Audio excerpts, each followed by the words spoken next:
Filtration केलेलं आहे. म्हणजे हे मिनरल्स आहे. हे एकदम जीवाणूला आणि झाडांना अवेलेबल फॉर्म मध्ये करून दिला आहे. Just like a urea Suphala.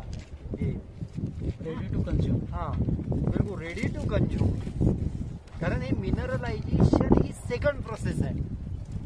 Organic matter is most important but mineral is also VVIP very very important. म्हणून उधळीला, वाळवीला, टर्माइट्सला आपला दुश्मन समजू नका.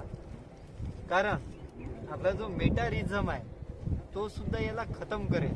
पण भगवंत याला प्रमाणामध्ये वाचून ठेवणारच. आणि एक भ्रम काढून टाका की उधळी हा हिरवे झाडांची मुळं खातात. ती सिस्टीमच नाही त्यांच्या बॉडीत.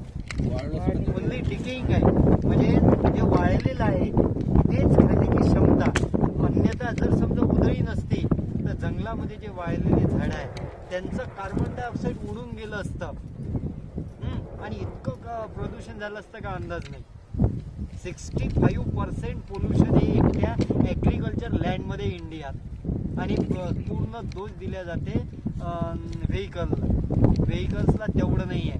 तेवढं आपण हे जे युरिया सुफला रुपये बॉम्ब टाकून राहिलो याच्यामुळे सर्वात जास्त कार्बन डायऑक्साईड जमिनीमध्ये जाऊन जे पाळेकर साहेब म्हणतात ग्लोबल वॉर्मिंग, तर ते हे आहे.